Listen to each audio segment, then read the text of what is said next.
Good morning guys और आपके crack exam channel में आप सभी का स्वागत है। तो आज के इस वीडियो में 6 नवंबर के इंपॉर्टेंट करंट अफेयर्स को हम लोग कवर करेंगे। तो हमारा पहला प्रश्न क्या है, हाल ही में किसे केरल सरकार ने जेसी डैनियल पुरस्कार से सम्मानित किया? तो आंसर होगा हरिहरन को।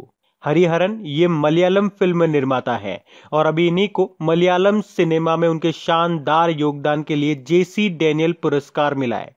ये जो जेसी डैनियल पुरस्कार है ये केरल सरकार का सर्वोच्च सम्मान है। तो मलयालम में पहली मूक फिल्म बनाने वाले जेसी डैनियल के नाम पे हर साल ये पुरस्कार दिया जाता है। इसमें 5 लाख रुपए और एक प्रशस्ति पत्र दिया जाता है। बाकी पॉल जाचेरिया ये मलयालम लेखक है और अभी इन्हें केरल के सर्वोच्च साहित्य सम्मान जिसको कहते हैं एजुथचंद पुरस्कार से सम्मानित किया जाएगा। ये कल परसों इनके बारे में पढ़ा है हमने। बाकी Aishwarya Shridhar wild life photographer of the year का पुरस्कार जीतने वाली पहली भारतीय महिला बनी है। बढ़ते हैं आगे। फिर है हाल ही में विश्व सुनामी जागरूकता दिवस कब मनाया गया? तो आंसर होगा 5 नवंबर को। तो हर साल 5 नवंबर को दुनिया भर में वर्ल्ड सुनामी अवेयरनेस डे के रूप में मनाया जाता है।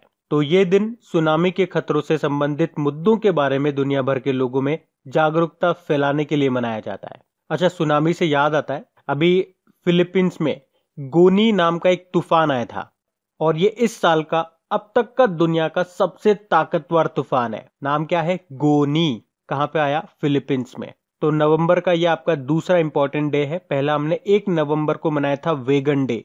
और 1 नवंबर को किन किन राज्यों का स्थापना दिवस भी होता है? 6 राज्यों का होता है, मध्य प्रदेश, छत्तीसगढ़, पंजाब, हरियाणा, कर्नाटक और केरल का। तो ये भी ध्यान रखना। बढ़ते आगे।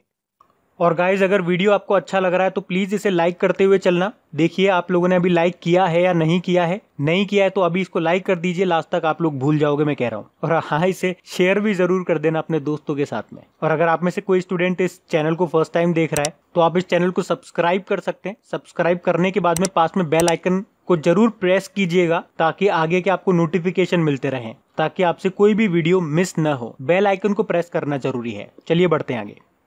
फिर हाल ही में लगातार तीसरी बार यूएस हाउस ऑफ रिप्रेजेंटेटिव्स के लिए किसे चुना गया? तो आंसर होगा राजा कृष्णमूर्ति को। तो भारतीय मूल के डेमोक्रेटिक कांग्रेसी राजा कृष्णमूर्ति को लगातार तीसरी बार हाउस ऑफ रिप्रेजेंटेटिव्स के लिए चुना गया है। ये जो कृष्णमूर्ति हैं इनके पिता तमिलनाडु से हैं और पहली बार 2016 में उन्हें हाउस ऑफ रिप्रेजेंटेटिव के लिए चुना गया था। बाकी दुअर्ते पचेको ये पोलैंड से हैं और अभी आईपीयू इंटर पार्लियामेंट्री यूनियन का नया अध्यक्ष इनको बनाया गया।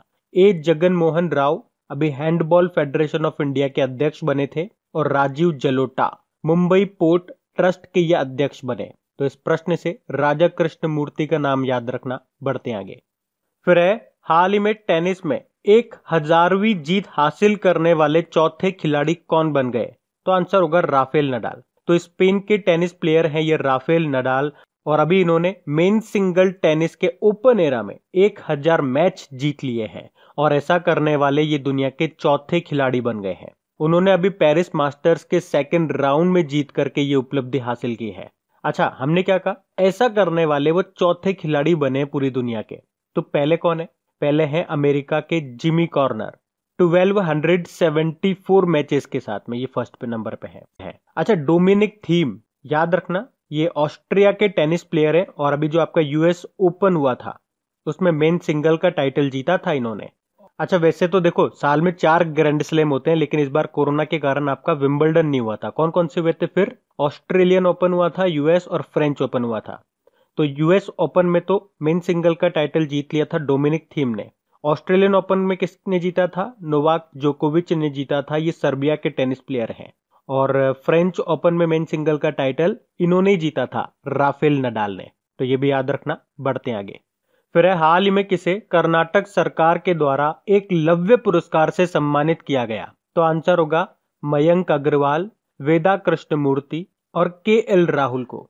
तो भारतीय क्रिकेटर हैं ये के.एल. राहुल और मयंक अग्रवाल, तो इन दोनों को और भारतीय महिला क्रिकेट टीम की बल्लेबाज वेदा कृष्णमूर्ति को भी अभी कर्नाटक सरकार ने एकलव्य पुरस्कार से सम्मानित किया। तो कर्नाटक सरकार के द्वारा खेल में उत्कृष्ट प्रदर्शन के लिए ये एकलव्य पुरस्कार दिया जाता है। ये के.एल. राहुल अभी आईपीएल चल रहे हैं ना, याद होगा, किंग्स 11 पंजाब के कप्तान है ये। तो एक तो ये पॉइंट आपको याद रखना है। बाकी कर्नाटक सरकार से कल भी हम लोगों ने एक प्रश्न पढ़ा था कि कर्नाटक सरकार जो है वो पूर्व भारतीय महिला क्रिकेट टीम की कप्तान है शांता रंगास्वामी, उनको लाइफ टाइम अचीवमेंट अवार्ड देगी। तो वो पॉइंट भी ध्यान रखना और ये वाला भी। पढ़ते हैं आगे। फिर है अभी हाल ही में किसने ITF यानी कि इंटरनेशनल टेनिस फेडरेशन महिला टेनिस टूर्नामेंट का खिताब जीत लिया? तो आंसर होगा ऋतुजा भोसले ने। तो भारतीय टेनिस प्लेयर हैं ये ऋतुजा भोसले, और इन्होंने इजिप्ट में $15,000 का ITF वुमेन टेनिस टूर्नामेंट जीत लिया है। इसमें इन्होंने चेक रिपब्लिक के अन्ना सिस्कोवा को हराया। तो क्या नाम याद रखना है? ऋतुजा भोसले का नाम याद रखना है। बाकी नाओमी ओसाका, ये जापान की टेनिस प्लेयर है और US ओपन जो हुआ था उसमें वुमेन सिंगल का टाइटल जीता था इन्होंने। बाकी ईगा स्विटेक, ये पोलैंड की टेनिस प्लेयर है और अभी फ्रेंच ओपन में वुमेन सिंगल का टाइटल जीता। और ये जो सोफिया कैनिन है ये USA की टेनिस प्लेयर है और साल का जो स्टार्टिंग का जो ऑस्ट्रेलियन ग्रैंड स्लैम हुआ था उसमें वुमेन सिंगल टाइटल जीता। बाकी मैंने आपको बता ही दिया, इस बार विंबलडन तो हुआ ही नहीं था। उसके अलावा भी देखो, अगर आप में से कोई इस वीडियो को वेरी फर्स्ट टाइम देख रहा है तो आपको बता दूं, इस साल में जो भी आपके ग्रैंड स्लैम हुए हैं उसमें जितने भी मेन सिंगल वुमेन सिंगल का टाइटल जीता है और इससे जो भी इंपॉर्टेंट क्वेश्चन बन सकते हैं, ऑलरेडी मैं इसके ऊपर एक छोटा सा ऑडियो बना चुका हूं। अगर वो आपने नहीं सुना है तो सुन लीजिएगा, लिंक आपको नीचे डिस्क्रिप्शन में मिल जाएगा। अच्छा, इंटरनेशनल टेनिस फेडरेशन का हेडक्वार्टर भी ध्यान रखो, ये लंदन UK में है। फिर अभी हाल ही में ONGC विदेश लिमिटेड के नए MD CEO कौन बने? तो आंसर होगा AK गुप्ता। तो अभी हाल ही में AK गुप्ता ये ONGC विदेश लिमिटेड के नए MD CEO बन गए हैं। AK गुप्ता नाम है इनका। बाकी जादव पायंग, ये देखो फॉरेस्ट मैन ऑफ इंडिया है ये, और अभी इनका नाम वैसे न्यूज में था क्योंकि इनकी इंस्पिरेशनल स्टोरी को अमेरिका के एक स्कूल के सब्जेक्ट में शामिल किया गया है। मतलब वहां के बच्चे इनके बारे में पढ़ेंगे।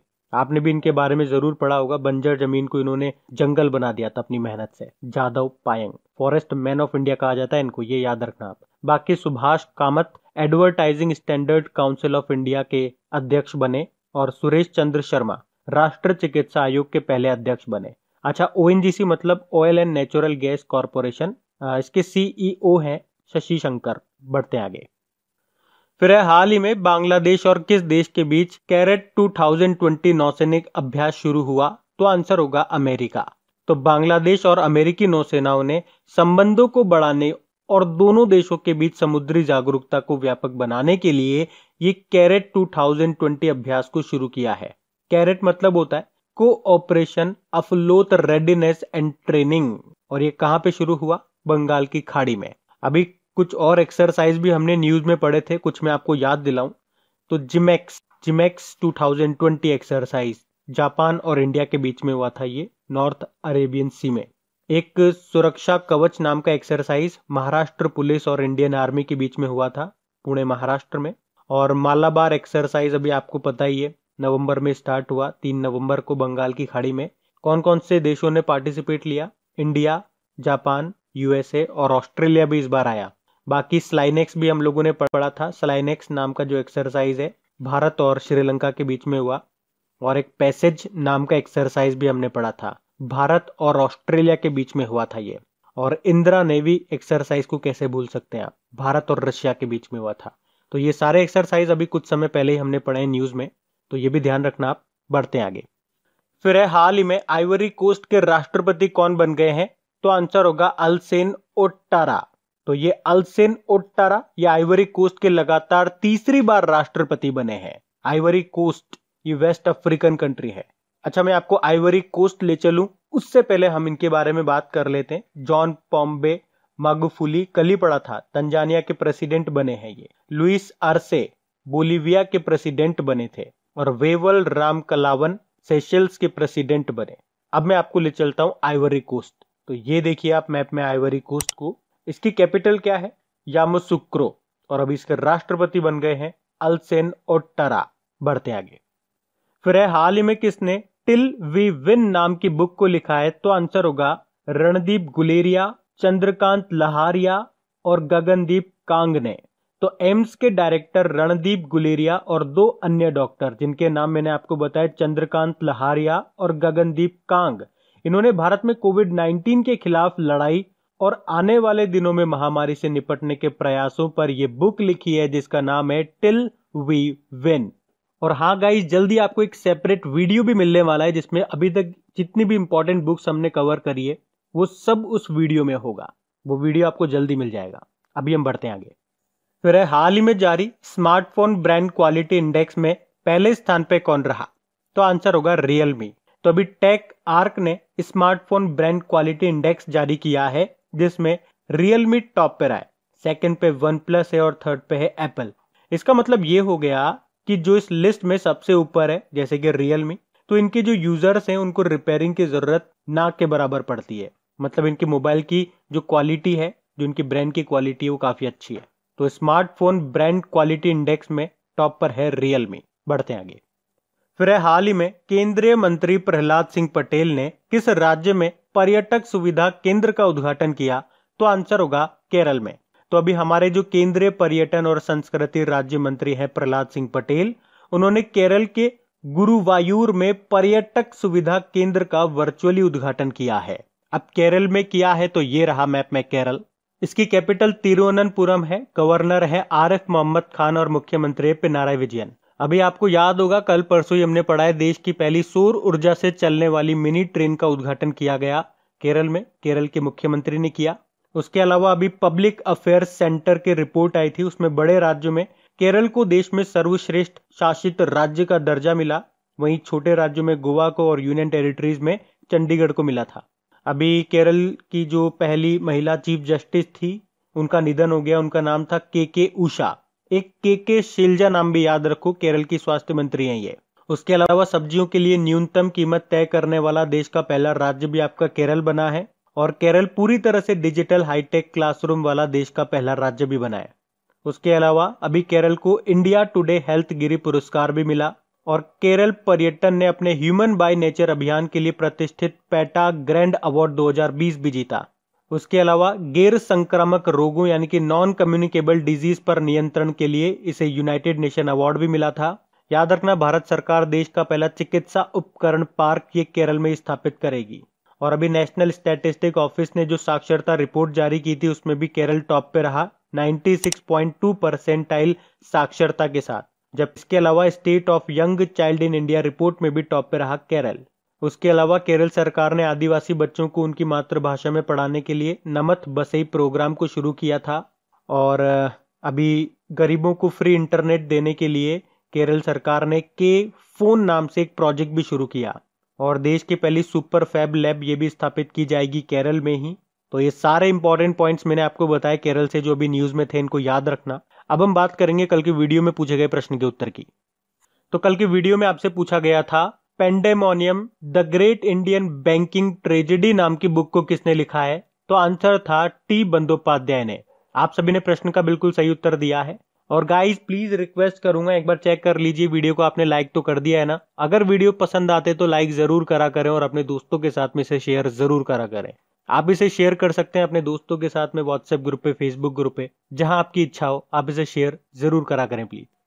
तो गाइज इन सभी क्वेश्चंस का क्विज बना करके मैंने एप्लीकेशन पे अपलोड कर दिया है। तो अगर आपने वीडियो बिल्कुल ध्यान से देख लिया है तो वहां जाइए और इन सभी क्वेश्चंस का आप प्रैक्टिस लगा लीजिए, ताकि ये सारे क्वेश्चंस आपको अच्छी तरीके से याद हो जाए। और जो नए स्टूडेंट इसे पहली बार देख रहे हैं, आपको बता दूं कि क्विज में अब रैंकिंग फीचर भी ऐड हो चुका है। तो अगर आप कम समय में ज्यादा से ज्यादा क्वेश्चन राइट करते हो तो आपका नाम आपके फोटो के साथ टॉप 10 स्टूडेंट्स में आपको दिखाई देगा। आपको ही नहीं, जितने भी लोग क्विज लगाएंगे उन सबको दिखाई देगा कुछ इस तरीके से, ताकि आपको भी एक अंदर से मोटिवेशन मिल सके कि आपको भी यहां तक पहुंचना है, ताकि सब लोग आपको टॉप 10 में देख सकें। और वैसे भी आप तो आपके इन करंट अफेयर्स का रिवीजन करवाने के लिए मैं इसका ऑडियो भी तैयार कर रहा हूं। तो दिन में 4 से 5 मिनट निकाल करके वो आप ऑडियो सुन लीजिए, ताकि आपका इन करंट अफेयर्स का फिर से रिवीजन हो जाए। क्योंकि आपको पता है चीजों को पढ़ना इंपॉर्टेंट है, लेकिन समय समय पर उनका रिवीजन करना बहुत ज्यादा जरूरी है। रिवीजन नहीं करोगे तो वो सारी चीजें आप भूल जाओगे। तो आप ही के लिए मैं इसका रिवीजन ऑडियो तैयार कर रहा हूँ। तो उस ऑडियो का लिंक मैंने नीचे डिस्क्रिप्शन में दे दिया है, वहां जाकर के आप मुझे फॉलो कर लीजिए। और फॉलो करने के बाद में पास में जो बेल आइकन आएगा आप उसे जरूर दबा लेना, ताकि जब भी मैं ऑडियो अपलोड करूं उसका नोटिफिकेशन आपको मिल सके। और एप्लीकेशन अगर अभी तक आपने डाउनलोड नहीं किए तो उसका लिंक भी आपको नीचे मिल जाएगा। वहीं पे आपको क्विज, वीडियो, पीडीएफ सब मिल जाएंगे। तो इस प्रश्न का उत्तर आता है तो कमेंट बॉक्स में जरूर टाइप करिए। चलिए अब मिलते हैं करंट अफेयर्स के रिवीजन वीडियो में। Thank you guys.